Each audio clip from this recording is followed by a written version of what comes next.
Now we have another Super Bowl performance that they say was revolutionary. Bad Bunny, Benito Bowl as they call it. There was a message there too, right? The play. Yeah, we just couldn't understand it because it wasn't in English. So you it Yeah, had no, to- this is when you look like because we couldn't understand it because it wasn't in English. Oh, you're looking at the camera. Yeah, I'm looking in the camera. That's gonna be the clip.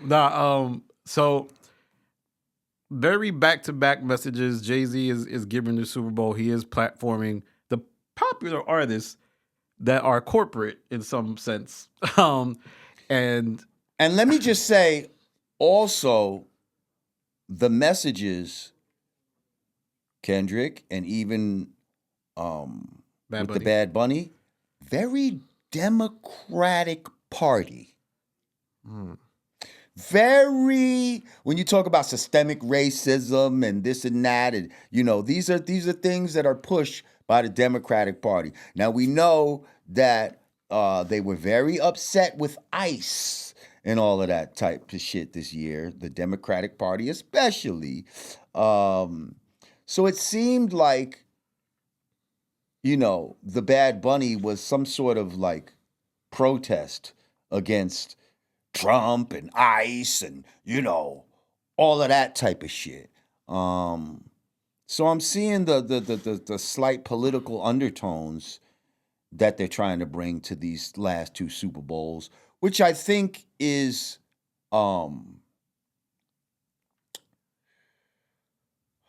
it's not the word unacceptable, but I don't think it's appropriate necessarily at the Super Bowl, which is supposed to be just an all-American family event. I don't think your political leanings should be, thrust down people's throats. I would say I agree until NFL owners became commentary on political issues when they thrust themselves into the Kaepernick situation. Because it felt as if NFL owners were taking stances. And I remember the flyest thing that ever happened with the NFL is when the quarterbacks of the NFL said, we taking a stance. And they did it on their own. It was not sanctioned. Nike didn't own it. They were just like, it was Pat Mahomes and all these other dudes. And the NFL was like, oh, we got to do something if these guys are mad. But I will say the NFL has always seemed to take stances against the expression of blackness, against the expression of, things in the culture. So that's why you have these type of things now taking place, if that makes sense to you. And it is a big deal for an American institution to have to acknowledge that this exists, because you can't just have a league with a lot of black players and then act like these things don't matter. Well, you're starting with the Black Lives Matter, you saying? No, I'm just saying you can't have Taylor Swift perform every year, or you can't have Roger Goodell. Well, it's not about Taylor Swift, but I think, the Super Bowl is inherently American. Yeah? Yeah. So to have a Spanish-speaking artist, even though, he's technically from America. First number one Spanish speaker to be number one on Billboard. Right. But my thing is, so what? So what that he's number one on Billboard? That doesn't mean that most of us in America are still familiar with his music. Got it.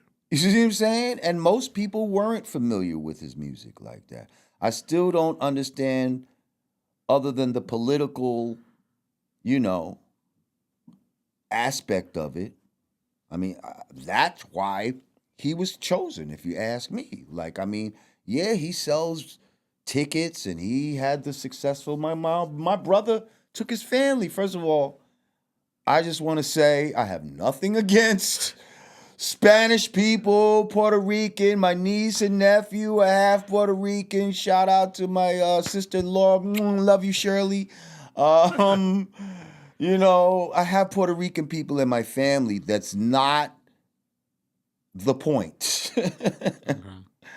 The point is, I don't feel like something as American as the Super Bowl should have been a exclusively Spanish-speaking artists. Like, if he did some in American and some in Spanish, cool. That's cool. Like, you know what I mean? But it was almost like you. If you don't know Spanish, you. We don't give a fuck about you.